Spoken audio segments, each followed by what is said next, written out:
नमस्कार साथियों, आप सभी का फिर एक बार बहुत स्वागत है ज़ेनिथ के इस प्लेटफॉर्म पे।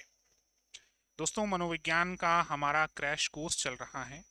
6 क्लासेस हम पूरी कर चुके हैं और एक पार्ट हम प्रीवियस ईयर क्वेश्चंस का कंप्लीट कर चुके हैं। जो 6 क्लासेस हमने की थी उनसे संबंधित जो भी प्रीवियस ईयर के क्वेश्चंस थे उन पे हम बात कर चुके हैं। आज मनोविज्ञान के क्रैश कोर्स की 7वीं क्लास है और आज हम एक बहुत ही इम्पोर्टेंट सा टॉपिक बहुत शॉर्ट में डिस्कस करने वाले हैं। दरअसल आज हमें मनोविज्ञान या कहें शिक्षा मनोविज्ञान की विधियां समझनी है। मेथड्स ऑफ एजुकेशनल साइकोलॉजी, यानी शिक्षा मनोविज्ञान की विधियां कौन कौन सी होती हैं। देखिएगा, शिक्षा मनोविज्ञान की बहुत सी विधियां हैं हमारे पास। सबसे पहले आप आज की हेडिंग डालिएगा, शिक्षा मनोविज्ञान की विधियां। विधियों को अंग्रेजी में कहते हैं मेथड्स। और इस पूरे टॉपिक में हमें पढ़ना क्या है वो समझो। रट बाद में लेना कोई बात नहीं, लेकिन पहले समझो कि विधियां या मेथड्स क्या होती हैं। तो देखो, विधियां या मेथड्स की बात की जाए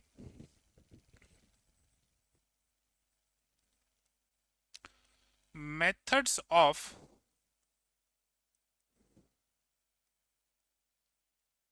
साइकोलॉजी। अगर मेथड्स ऑफ साइकोलॉजी की हम बात करें तो बहुत गौर से सुनना। इसका मतलब क्या होता है, बाद में अलग अलग मेथड्स पे हम चर्चा करेंगे। तो देखिएगा, मेथड्स ऑफ साइकोलॉजी का मतलब होता है किसी के मनोविज्ञान को किसी के मनोविज्ञान को समझने के मेथड्स। किसी के मनोविज्ञान को समझने के मेथड्स, ये क्या होते हैं? यही होते हैं मेथड्स ऑफ साइकोलॉजी। यानी आपने किसी के मनोविज्ञान को समझना है तो उसके लिए आप कौन कौन से मेथड्स यूज में लेते हैं, कौन कौन सी विधियां आपके पास हैं। जैसे आप उसका इंटरव्यू करेंगे, उसके इंटरव्यू के माध्यम से उसके मनोविज्ञान को समझने की कोशिश करेंगे, या फिर आप उसे क्वेश्चनरीज देंगे, या फिर आप केवल और केवल उसे ऑब्जर्व करेंगे, उसका निरीक्षण करेंगे किसी व्यक्ति का, या फिर आप उसी व्यक्ति से कहेंगे कि आप अपने अंदर झांकें और अपने बारे में बताएं।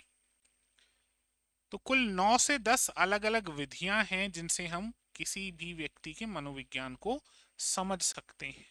तो किसी के मनोविज्ञान को समझने के जो मेथड्स होते हैं उन्हें ही मेथड्स ऑफ साइकोलॉजी कहा जाता है।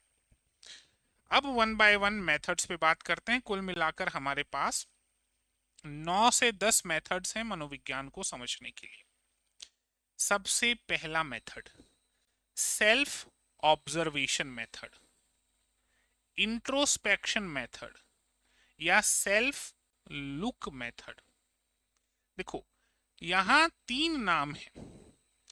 सेल्फ ऑब्जर्वेशन, एक मैं आप सभी से कहूंगा कि जितने भी मेथड्स हैं इनके जितने भी नाम हैं, जब मैंने आपको मनोविज्ञान के संप्रदाय पढ़ाए थे तब भी यही बात कही थी कि केवल एक नाम पे डिपेंडेंट नहीं रहना। एग्जाम में अलग अलग नामों से पूछ लिया जाता है और फिर वहां हमें कंफ्यूजन होता है। अब समझते हैं कि ये सेल्फ ऑब्जर्वेशन मेथड है क्या। पहले तो इंग्लिश में नाम देखो, सेल्फ ऑब्जर्वेशन मेथड एक नाम तो ये है, उसके बाद है इंट्रोस्पेक्शन मेथड एक नाम ये है, और इसके बाद है सेल्फ लुक मेथड एक नाम ये है। हिंदी में कहेंगे आत्मनिरीक्षण विधि, अंतर्दर्शन विधि या स्वयं देखना विधि। तो मैं सबसे सिंपलेस्ट टर्म से स्टार्ट करूंगा, आत्मनिरीक्षण। देखो, दो चीजें, एक शब्द है आत्म, एक शब्द तो क्या है आपका आत्म, और दूसरा शब्द है निरीक्षण। ये दो शब्द हैं हमारे पास, आत्म और निरीक्षण। देखो, आत्म क्या मतलब क्या है? आत्म का मतलब है स्वयं का, स्वयं का। और निरीक्षण का मतलब क्या हो गया? एक तरीके से निरीक्षण का मतलब हो गया परीक्षण, स्वयं का परीक्षण या फिर स्वयं की जांच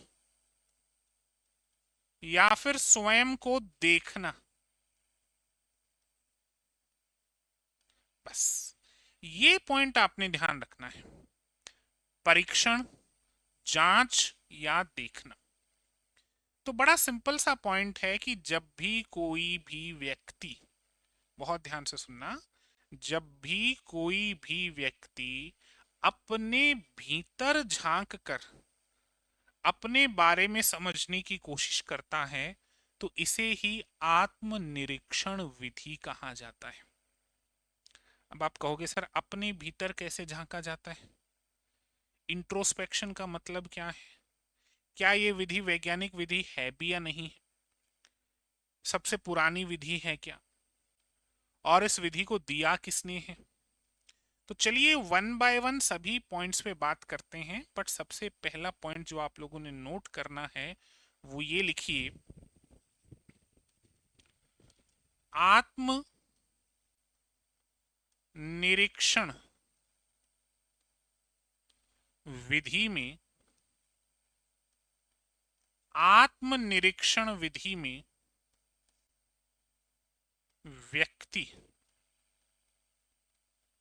स्वयं के, स्वयं के भीतर झांक कर, झांक कर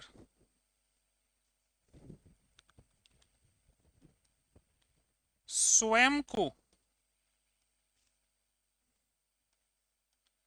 समझने का, स्वयं को समझने का प्रयास करता है, प्रयास करता है। स्वयं के भीतर झांक कर स्वयं को समझने का प्रयास करता है। ये इंपॉर्टेंट है, ध्यान रखना। कौन और किसमें? तो कोई भी व्यक्ति स्वयं के भीतर झांक कर स्वयं को समझने का प्रयास करता है, स्वयं को ही समझने का प्रयास करता है। मतलब हम किसी और को नहीं समझ रहे, अपने ही मनोविज्ञान को हम खुद समझने की कोशिश कर रहे हैं। इसी को कहते हैं आत्मनिरीक्षण विधि, अंतरदर्शन विधि, या फिर स्वयं देखना विधि, सेल्फ ऑब्जर्वेशन मेथड या इंट्रोस्पेक्शन मेथड। क्लियर है? चलो अब इसके बारे में कुछ फैक्ट हम देखते हैं। आप सबसे पहले तो इस तस्वीर को देखिए। इस तस्वीर को देखने से आपको समझ में आ जाएगा कि इस मेथड का मतलब क्या है। देखो ये व्यक्ति खुद अपने अंदर झांक रहा है और झांक कर समझने की कोशिश कर रहा है। ये सबसे प्राचीन विधि है और परंपरागत विधि है। आप लिखना चाहें तो यहां लिख सकते हैं, एक पॉइंट यहां बना के लिख लीजिए।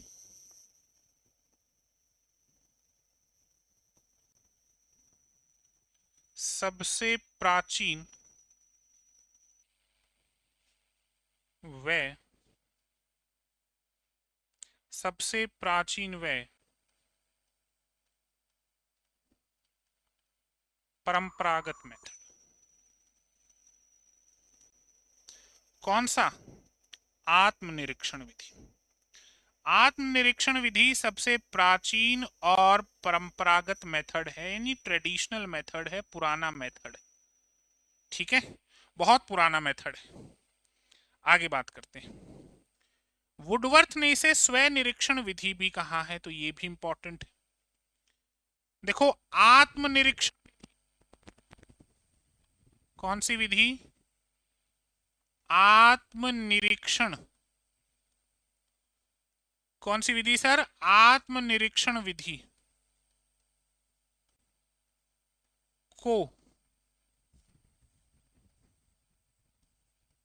वुडवर्थ ने क्या नाम दिया है? स्व निरीक्षण विधि नाम दिया है। स्व निरीक्षण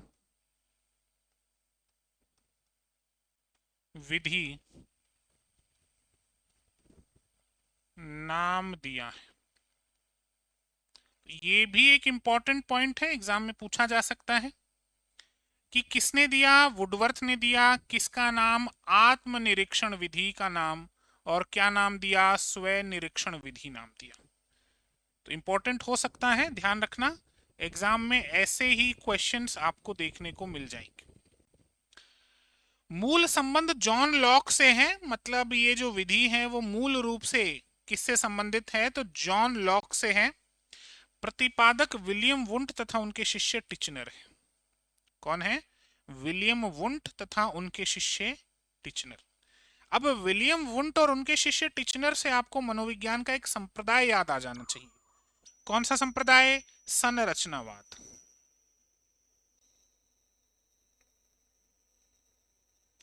कौन सा संप्रदाय याद आना चाहिए? संरचनावाद संप्रदाय याद आना चाहिए। अब एक बात बहुत ध्यान से सुनना, जब हमने संरचनावाद पढ़ा था, याद है? जब हमने संरचनावाद पढ़ा था तब मैंने आपसे कहा था कि संरचनावाद को इंट्रोस्पेक्शन मेथड भी कहते हैं। यानी कुल मिलाकर मैं एक यहां नोट लिख देता हूं ताकि आपको याद रहे, वहां भी आपको लिख लेना चाहिए था, अगर नहीं लिखा कोई बात नहीं, यहां लिख लो। सुनना ध्यान से। संरचनावाद में आत्मनिरीक्षण, संरचनावाद में आत्मनिरीक्षण विधि को अपनाया गया है। अपनाया, संरचनावाद में आत्मनिरीक्षण विधि को अपनाया गया है। इंपॉर्टेंट है, मैंने वहां भी आपको ये पॉइंट बताया था। किसमें सर? संरचनावाद में। कौन सी विधि? आत्मनिरीक्षण विधि को अपनाया गया है। ध्यान रखना, जब हमने संरचनावाद पढ़ा था तो मैंने आपको ये पॉइंट समझाया था वहां पे कि संरचनावाद जो है वो आत्मनिरीक्षण विधि को अपनाता है। चलिए सर आगे बात करते हैं। विलियम जेम्स ने इसकी आलोचना की है, तो ये ध्यान रखना, जो आपकी आत्मनिरीक्षण विधि, आत्मनिरीक्षण विधि जो है की आलोचना, आत्मनिरीक्षण विधि की आलोचना किसने की है? तो बहुत इंपॉर्टेंट पॉइंट है, विलियम जेम्स। अब कौन है ये विलियम जेम्स? William James. ध्यान रखना, आत्मनिरीक्षण विधि जो है इसकी आलोचना किसने की है? तो इसकी आलोचना विलियम जेम्स ने की है। और विलियम जेम्स कौन है? विलियम जेम्स है अमेरिकी, अमेरिकी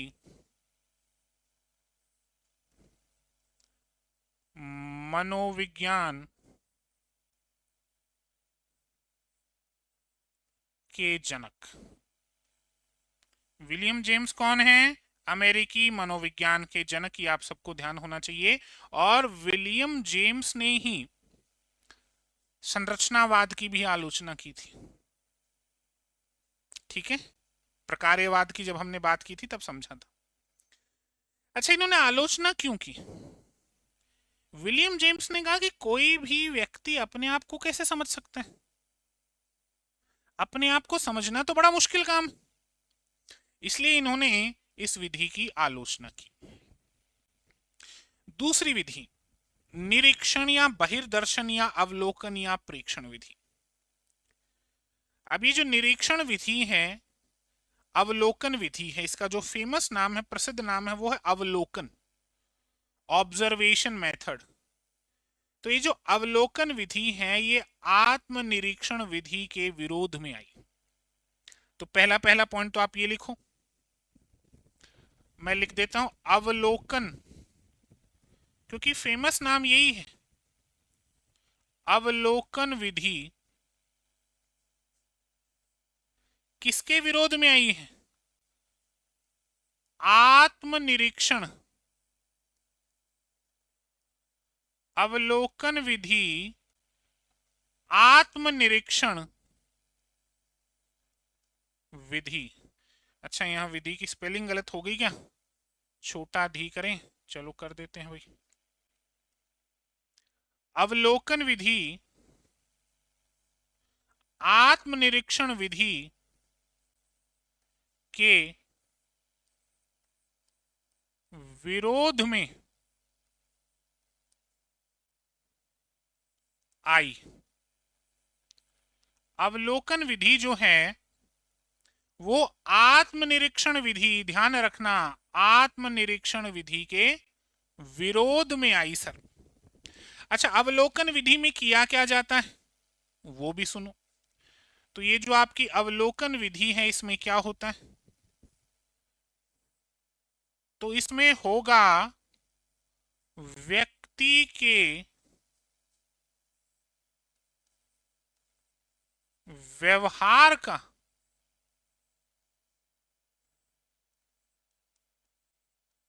बाहर से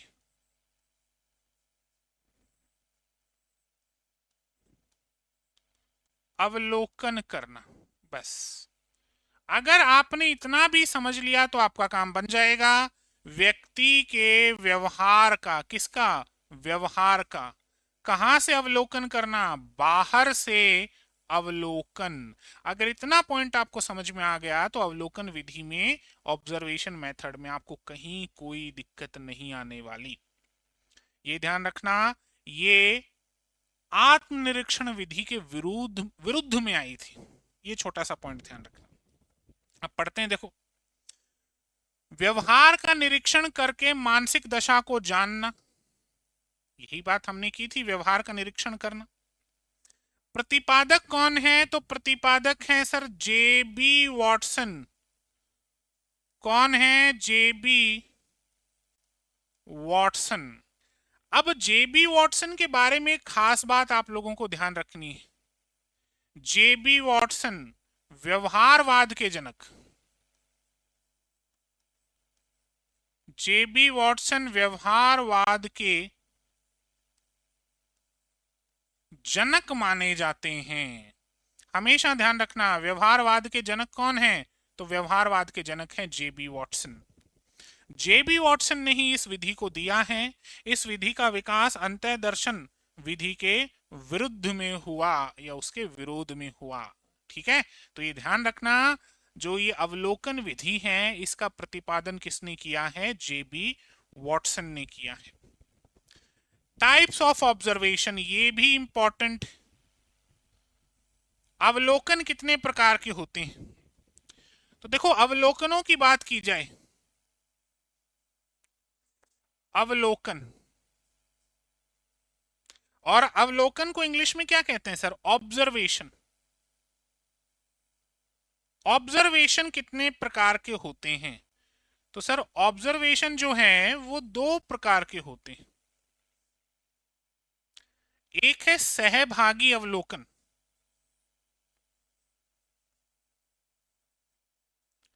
एक है सहभागी, और एक है हमारे पास असहभागी।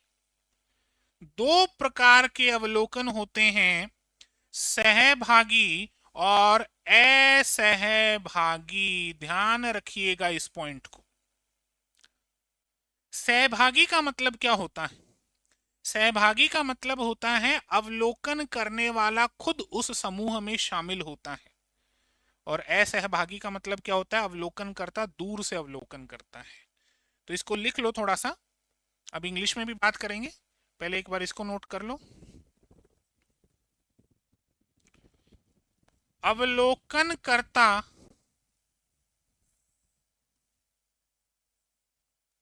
स्वयं भी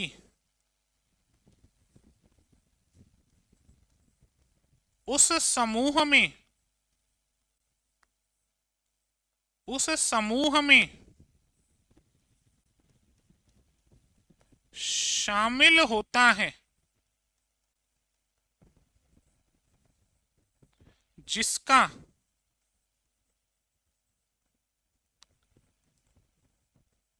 अवलोकन किया जा रहा है, जिसका अवलोकन किया जा रहा है। तो इस पॉइंट को ध्यान रखना, अवलोकन करता जो है वो स्वयं शामिल होता है उस समूह में जिसका अवलोकन किया जा रहा है। इसे कहते हैं सहभागी अवलोकन या पार्टिसिपेटिव ऑब्जर्वेशन। इंग्लिश में क्या कहोगे? Participative observation. दूसरी ओर देखते हैं असहभागी। इसमें देखना, अवलोकन करता दूर से अथवा बिना शामिल हुए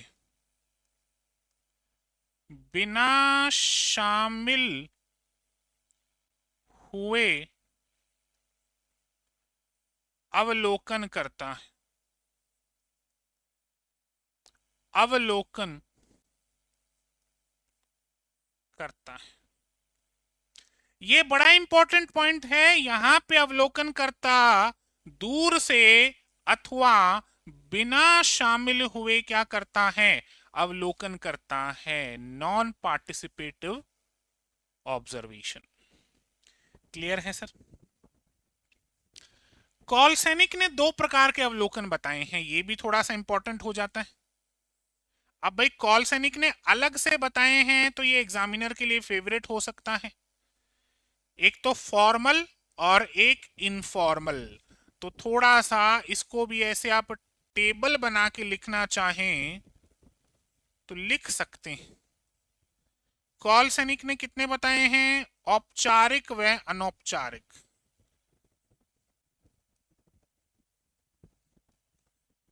औपचारिक व अनौपचारिक। क्लियर है यहां तक? कॉल सैनिक ने सर दो प्रकार के अवलोकन बताए, औपचारिक व अनौपचारिक, formal and informal.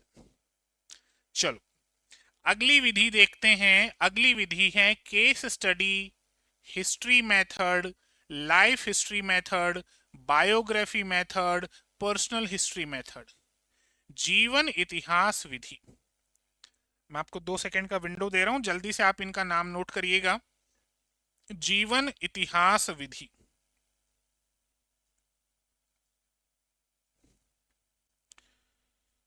I think note हो गया, आपने नोट कर लिया तो समझते हैं। जीवन इतिहास विधि देखो, जीवन इतिहास विधि। अब क्या है ये विधि, इसको समझिएगा, इस पे बात करते हैं। जीवन इतिहास विधि, क्या किया जाता है इस विधि में? तो सुनिएगा ध्यान से। इस विधि में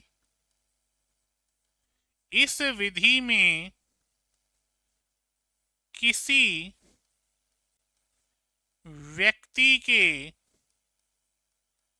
इस विधि में किसी व्यक्ति के या किसी व्यक्ति, चलो के ही कर लो, किसी व्यक्ति के मनोविज्ञान को समझने के लिए, व्यक्ति के मनोविज्ञान को समझने के लिए उसके जीवन के इतिहास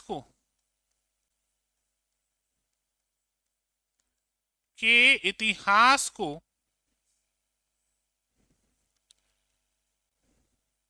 समझा जाता है। ये पॉइंट ध्यान रखना, सिंपल है। इस विधि में किसी व्यक्ति के मनोविज्ञान को समझने के लिए उसके जीवन के इतिहास को समझा जाता है। यानी व्यक्ति क्या था, व्यक्ति ने क्या क्या सामना किया, किस किस का सामना किया, क्या उसने अनुभव किए, तो व्यक्ति के पूरे जीवन के इतिहास को समझने की कोशिश की जाती है। इसे बायोग्राफी मेथड या फिर आत्मकथा विधि भी कहते हैं। ये थोड़ा सा पॉइंट ये भी नोट कर लेना।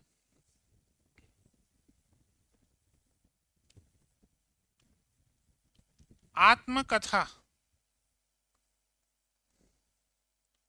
विधि भी कहा जाता है। आत्मकथा विधि भी कहा जाता है। किसको? जीवन इतिहास विधि को। इंपॉर्टेंट है, ध्यान रखना। अच्छा, जीवन इतिहास विधि खासकर किन लोगों के काम आती है, यह समझना भी जरूरी है। इस विधि से किस किस का मनोविज्ञान पढ़ा जाता है, तो इसको समझो। यह विधि मूल रूप से समस्यात्मक बालक, बाल अपराधी बालक, मानसिक रोगी तथा प्रभावशाली बालकों के अध्ययन के लिए प्रयोग में ली जाती है। समस्यात्मक बालक,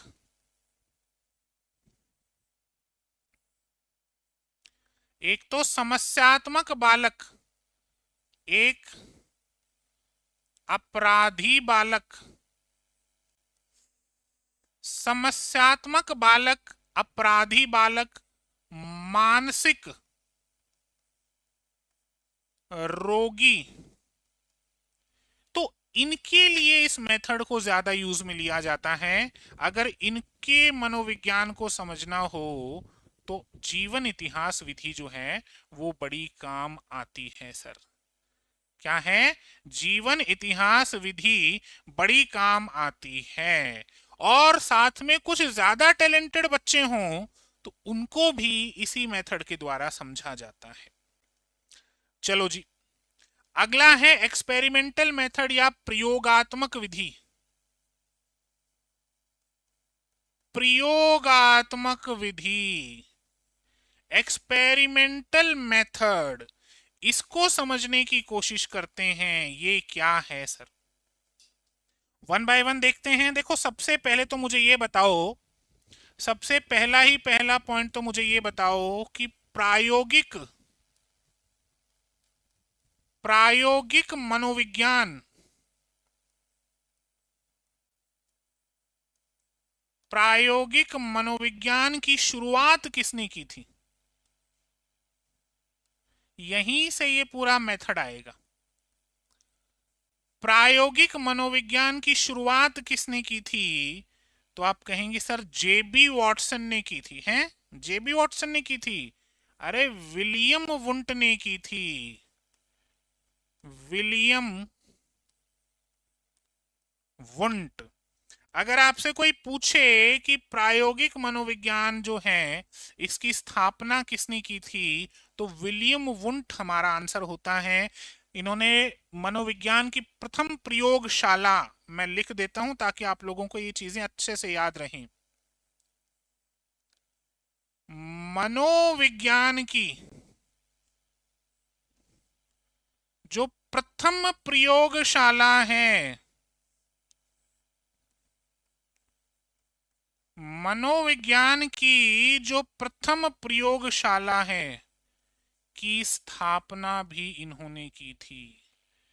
किसकी?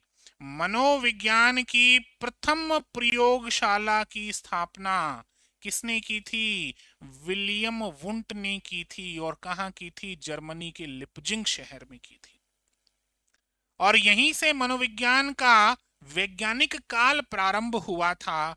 तो ये जो हम मेथड अब देखने वाले हैं, एक्सपेरिमेंटल मेथड, इसमें प्रयोग करके मनुष्य के मनोविज्ञान का पता लगाया जाता है। एक्सपेरिमेंट्स के बेसिस पे लगाया जाता है। प्रयोगात्मक विधि ने ही मनोविज्ञान को विज्ञान का दर्जा दिया है। बहुत इंपॉर्टेंट है, इंपॉर्टेंट लिख लीजिएगा। कौन सी विधि? प्रयोगात्मक विधि। प्रयोगात्मक विधि ने ही क्या किया सर? मनोविज्ञान को किसका दर्जा दिया? विज्ञान का दर्जा दिया। विज्ञान का दर्जा दिया। इंपॉर्टेंट है ये पॉइंट, ध्यान रखना। किसका दर्जा दिया?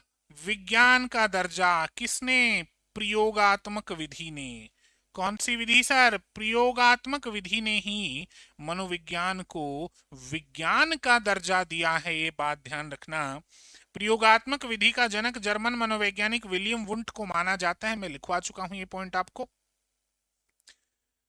अच्छा, the credit for propounding this method goes to John Stuart mill.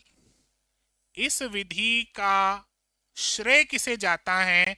John Stuart मिल को जाता है। Because this method is based on law of single variable, एकल चर नियम पर आधारित है, विच he described in his book Methods of Experimental Inquiry published in 1872। अब यहां थोड़ा सा कंफ्यूजन है, इसको मैं बहुत सिंपल सी भाषा में लिख के आपको समझा देता हूं।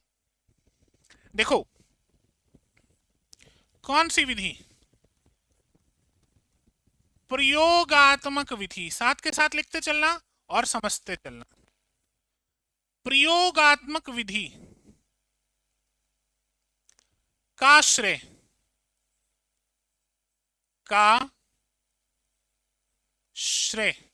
किसे दिया जाता है? तो इसका श्रेय दिया जाता है जॉन स्टुअर्ट मिल को। किसे? जॉन स्टुअर्ट मिल को। एक बात ध्यान रखना सर, जो प्रयोगात्मक विधि है उसका श्रेय किसको जाता है? जॉन स्टुअर्ट मिल को जाता है। अब सवाल आता है क्यों? जॉन स्टुअर्ट मिल को क्यों? तो इसका कारण सुनिएगा। क्योंकि प्रयोगात्मक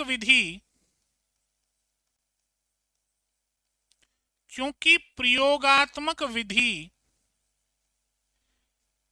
जॉन स्टुअर्ट मिल द्वारा, मैं यहां केवल मिल लिख रहा हूं, मिल द्वारा दिए गए एकल चर नियम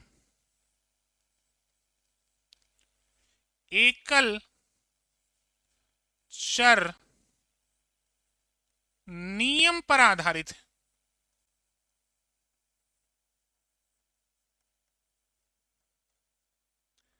एकल चर नियम पर आधारित है, ये बात ध्यान रखना।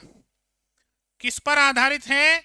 एकल चर नियम पर आधारित है। ये जो प्रयोगात्मक विधि है, ये जॉन स्टुअर्ट मिल द्वारा दिए गए एकल चर नियम, सिंगल वेरिएबल लॉ, इस पे बेस्ड है। और ये जो एकल चर नियम है, इन्होंने कहां दिए थे? मेथड्स ऑफ एक्सपेरिमेंटल इंक्वायरी में दिए थे 1872 में। अब एक चीज ध्यान रखना, वेरिएबल्स यानी चर। अब भाई एक्सपेरिमेंट होगा तो उसमें वेरिएबल्स होंगे, तो वेरिएबल्स क्या होते हैं और ये कितने प्रकार के होते हैं, ये समझना भी बहुत इंपॉर्टेंट है इसमें। वेरिएबल यानी कि चर जो है वो 3 प्रकार के होते हैं। एक स्वतंत्र, एक प्रतंत्र कह लो या निर्भर कह लो, और एक कंट्रोल्ड यानी नियंत्रित चर। 3 प्रकार के चर होते हैं, अनाश्रित चर, आश्रित चर और नियंत्रित चर। अभी मैं समझाता हूं आपको इनका, उससे पहले समझो चर क्या होता है।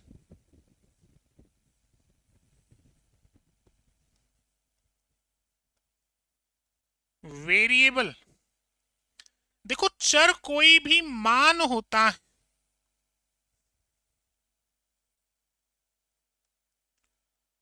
कोई भी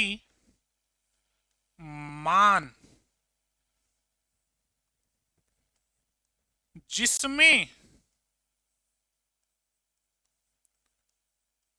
परिवर्तन होता है, ये हमेशा ध्यान रखना, कोई भी मान जिसमें परिवर्तन होता है वो चर कहलाता है। और चर तीन प्रकार के होते हैं, मैं यहां आपको अलग से बता दूं कि चर जो होते हैं,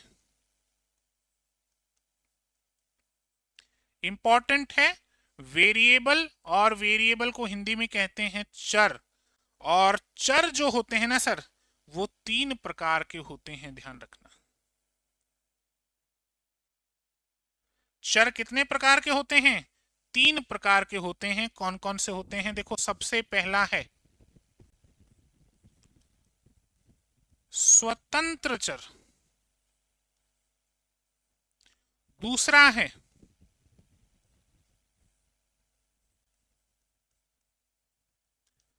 आश्रित चर, और तीसरा है हमारे पास नियंत्रित चर। चर तीन प्रकार के होते हैं, ध्यान रखना, स्वतंत्र चर, आश्रित चर और नियंत्रित चर। स्वतंत्र चर होते हैं इंडिपेंडेंट वेरिएबल, आश्रित चर होते हैं डिपेंडेंट वेरिएबल्स, और नियंत्रित चर होते हैं कंट्रोल्ड वेरिएबल्स। अब एक छोटे से एग्जांपल से मैं आपको समझाता हूं कि होते क्या हैं। तो ध्यान से सुनना,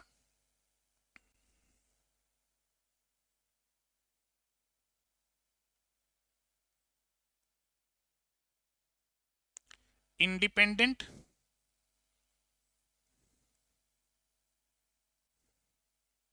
डिपेंडेंट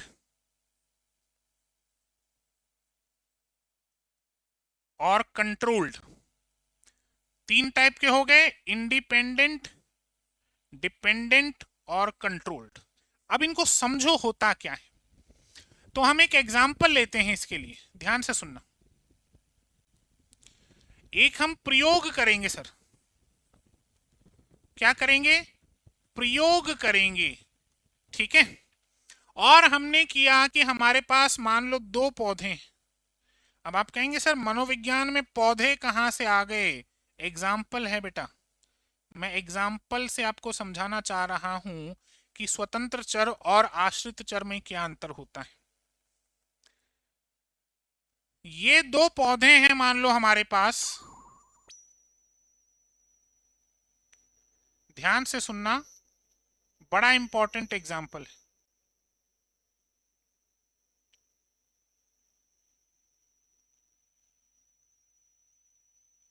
ठीक है। ये दो हमारे पास पौधे हैं, एक है पौधा ए, मान लो ये पौधा ए है और ये पौधा बी है। अब हम ये प्रयोग करके देखना चाहते हैं कि पानी देने की वजह से पौधों की हाइट में क्या फर्क पड़ता है। पानी देने की वजह से पौधों की हाइट में क्या फर्क पड़ता है। तो दो चीजें ध्यान रखना, पानी, एक तो है पानी और दूसरा है पौधों की हाइट। पानी देने से पौधों की हाइट में क्या फर्क पड़ता है? अब एक बात बताओ सर, पौधों की हाइट में फर्क किसकी वजह से पड़ रहा है? पानी की वजह से। पानी ज्यादा दोगे तो हाइट ज्यादा होगी, पानी कम दोगे तो हाइट कम रहेगी, ये सबको पता है। अब पानी जो है वो स्वतंत्र चर हो गया और पौधों की हाइट जो है वो आश्रित चर हो गया। इतना तो समझ में आया।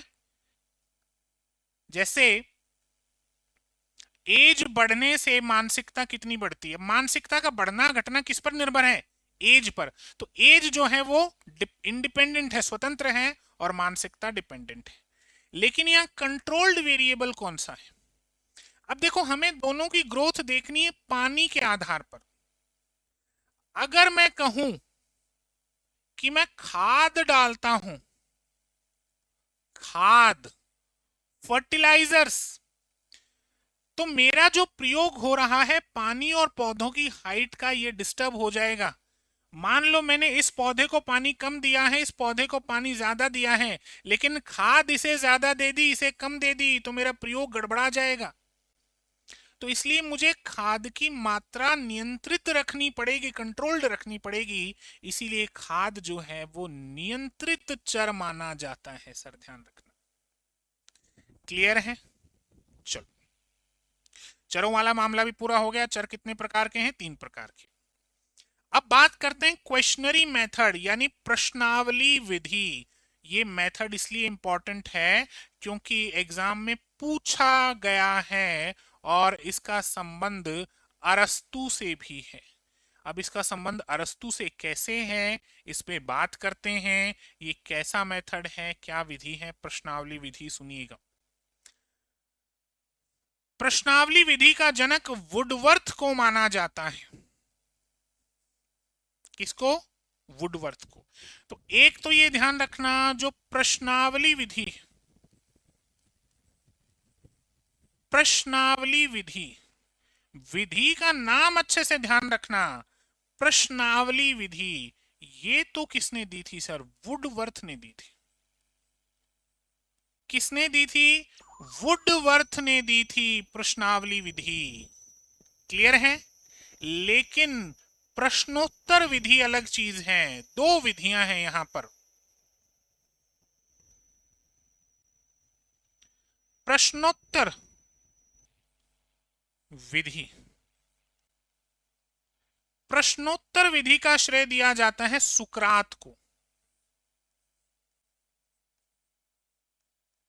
मैं यहां अरस्तु बोल गया था क्या? अरस्तु नहीं होंगे बेटा, सुकरात होंगे। कभी कभी ऑटो करेक्ट हो जाता है। मनुष्य भी तो एक मशीन ही है, तो कभी कभी ऑटो करेक्ट हो जाता है और मनोविज्ञान में अरस्तु ही अरस्तु सुनाई देता है, इसलिए अरस्तु हो गया। खैर कोई बात नहीं, अरस्तु नहीं है, सुकरात हैं प्रश्नोत्तर विधि की। ये ध्यान रखना, 2 चीजें हैं। प्रश्नावली विधि होगी तो वुडवर्थ होंगे, यानी क्वेश्चनरी मेथड होगा तो वुडवर्थ होंगे, और क्वेश्चन आंसर मेथड होगा तो सुकरात होंगे। ठीक है, अब इन दोनों में अंतर क्या है वो समझते हैं। देखो, सबसे पहली बात तो प्रश्नावली विधि है क्या, सिंपल सा पॉइंट समझो। आप किसी व्यक्ति से अलग अलग प्रश्न पूछकर उसके मनोविज्ञान को समझते हैं। मैं लिखवाई देता हूं, लिखिएगा।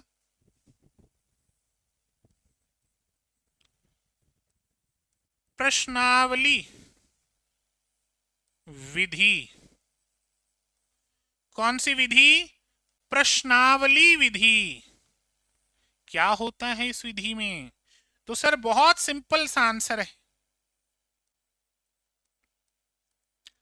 किसी भी व्यक्ति का मनोविज्ञान समझने के लिए, किसी भी व्यक्ति का मनोविज्ञान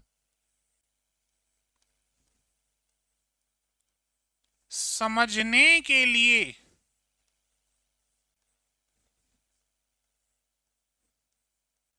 उससे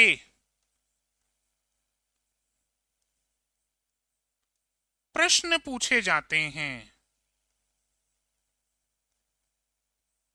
उससे प्रश्न पूछे जाते हैं। बस सिंपल सा आंसर। क्या किया जाता है? प्रश्न पूछे जाते हैं। यानी अगर आपको किसी के मनोविज्ञान को समझना हो तो आप उससे प्रश्न पूछ लो। बस यही कौन सी विधि है? प्रश्नावली विधि। प्रश्नावली विधि में प्रश्न लिखित रूप में पूछे जाते हैं, जबकि प्रश्नोत्तरी विधि में प्रश्न मौखिक रूप से पूछे जाते हैं, है ना? तो ये 2 विधियां हमने पढ़ी थी।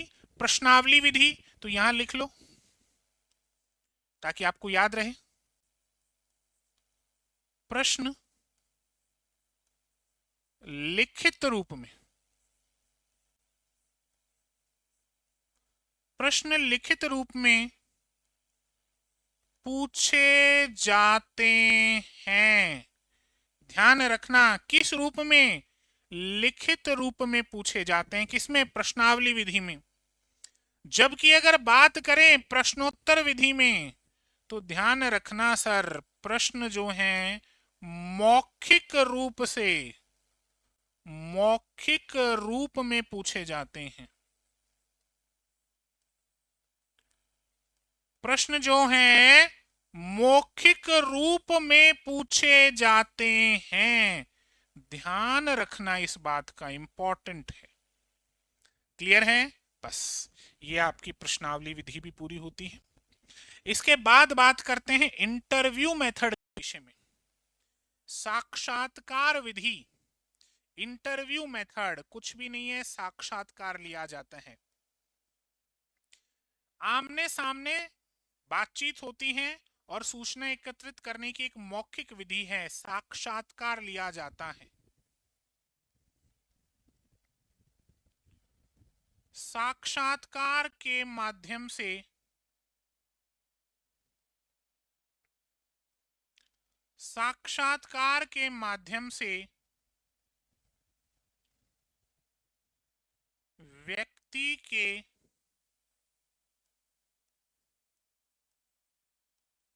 मनोविज्ञान को समझा जाता है। बस सिंपल सा पॉइंट है, साक्षात्कार के माध्यम से व्यक्ति के मनोविज्ञान को समझा जाता है। बस, ये हो गई साक्षात्कार विधि, इंटरव्यू मेथड।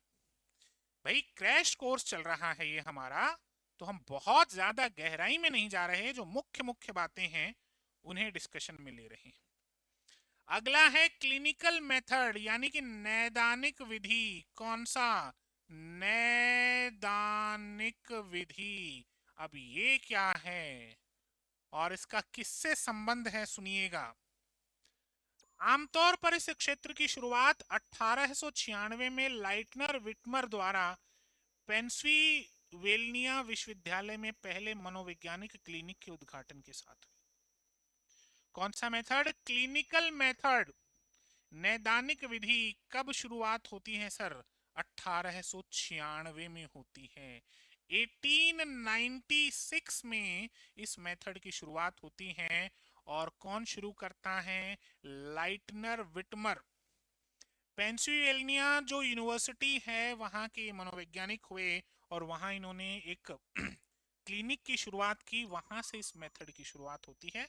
जल्दी से नोट कर लो, मैं 5 सेकंड का विंडो आपको देता हूं ताकि आप पॉइंट्स को नोट कर सकें।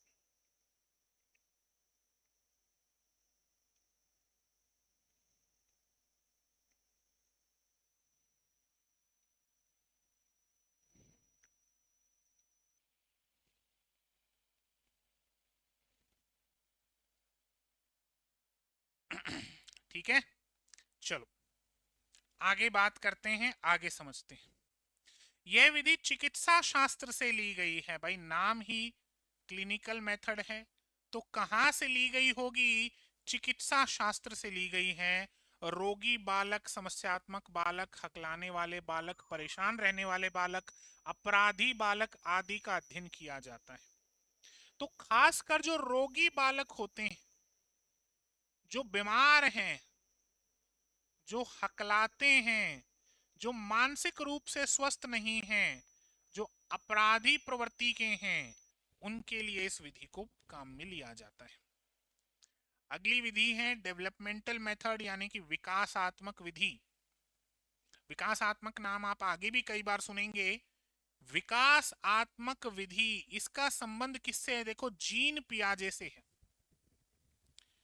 एक हमारे जीन पियाजे हुए, इन्होंने संज्ञानात्मक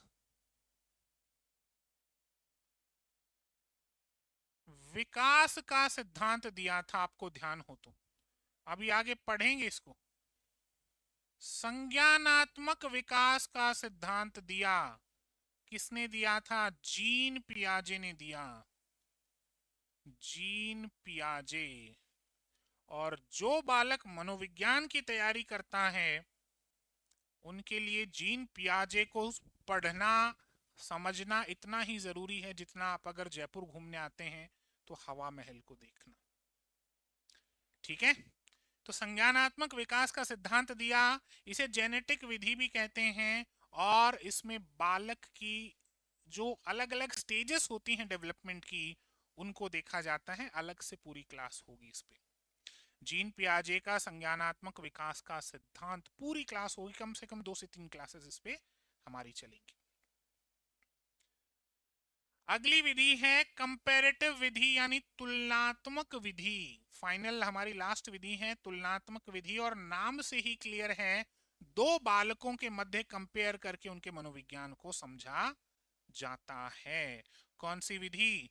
तुलनात्मक विधि। तुलनात्मक मनोविज्ञान के विकास में चार्ल्स डार्विन एक प्रमुख नाम है। इस विधि में प्राणियों के व्यवहार की समानताओं व असमानताओं का अध्ययन किया जाता है। यानी देखो सिंपल सा पॉइंट है सर, व्यवहार की तुलना, व्यवहार की तुलना की जाती है। किसकी तुलना की जाती है सर? व्यवहार की तुलना की जाती है, ध्यान रखिएगा, व्यवहार की। और इसके आधार पर फिर उनके मनोविज्ञान को समझा जाता है, और इसका संबंध चार्ल्स डार्विन से है, ये भी ध्यान रखिएगा। क्लियर है दोस्तों? तो चलिए आज के लिए इतना ही रखते हैं, और मनोविज्ञान या शिक्षा मनोविज्ञान की जो विधियां हैं उन्हें हमने कंप्लीट किया। मैं उम्मीद करता हूं आज का ये सेशन आपको बहुत पसंद आया होगा, पसंद आने से ज्यादा बेहतर है समझ में आया होगा। मैं फिर एक बार आपको बता दूं, क्योंकि ये क्रैश कोर्स है, चूंकि हम रैपिड रिवीजन ले रहे हैं, इसलिए हमने एक एक चीज को उतनी गहराई से नहीं पढ़ा, हमने वही पढ़ा जो आपके एग्जाम पॉइंट ऑफ व्यू से इंपॉर्टेंट है। अगर आप इतना भी पढ़कर जाते हैं तो मनोविज्ञान में तो नहीं अटकेंगे, कम से कम ऐसा ऐसा मैं समझता हूं, या फिर ऐसी मुझे उम्मीद है। 100% गारंटी तो देखो कोई नहीं दे सकता। आपने पढ़ाई करनी है और बस मेहनत करनी है। चलिए इसी के साथ हमारी 7वीं क्लास भी यहाँ कंप्लीट होती है। अगली क्लास में मिलेंगे कुछ प्रीवियस ईयर के क्वेश्चंस के साथ, मनोविज्ञान की विधियां और शिक्षा मनोविज्ञान से संबंधित कुछ 10 से 15 क्वेश्चंस हैं, उन पे चर्चा करेंगे पहले, उसके बाद फिर 8वें नंबर की क्लास हम रखेंगे। चलिए धन्यवाद।